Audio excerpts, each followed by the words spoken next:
10 actors who were almost cast as Spider-Man. At number 10 is James Franco. It's common in superhero cinema for an actor who auditioned to play the hero to end up being cast as the villain.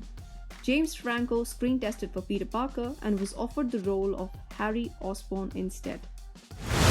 Number 9. Tom Cruise. The studio's top choice for the role was Tom Cruise, who was then on the rise after a star-making turn in risky business. At number 8 is Alden Ehrenreich. Redoing Spider-Man's origin story just 5 years after the definitive cinematic take on the character wrapped up by his trilogy was a curious decision on Sony's part. But for better or for worse, that's how we ended up with The Amazing Spider-Man. Number 7. Timothée Chalamet.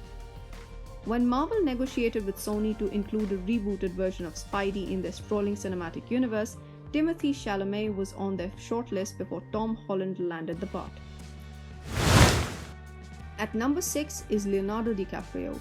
When Sam Raimi's first Spider-Man movie was in development, Leonardo Dicaprio was on the shortlist for the title role. The actor who plays Peter Parker will always be several degrees hunkier than their dorky comic book counterpart, but it may have been determined that DiCaprio was slightly too handsome to play Spidey. Number 5. Josh Hutcherson. The producers of The Amazing Spider-Man considered choosing Josh Hutcherson to play Peter Parker, but he ended up landing the role as Peter in The Hunger Games. At number 4 is Asa Butterfield. The audition process, I did want to ask you also about Spider-Man. Asa Butterfield was lucky enough to do a screen test with Robert Downey Jr. for Captain America: Civil War. It was later announced that Butterfield was being withdrawn from consideration, but it's unconfirmed if this was his decision or Marvel's. At number 3 is Edward Furlong. When Spider-Man movie was in pre-production, James Cameron considered casting Edward Furlong, whom he directed as John Connor in Terminator 2: Judgment Day, Furlong's screen debut, but it was cancelled for a few reasons. Number 2. Frank Delane. When The Amazing Spider-Man was in development, Frank Delane was under consideration for the role of Peter Parker. He even met the director Mark Webb to discuss the project. Previously played Tom Riddle in Harry Potter and the Half-Blood Prince, and went on to get his big break in Nick on Fear the Walking Dead. Number 1 is Jake Gyllenhaal.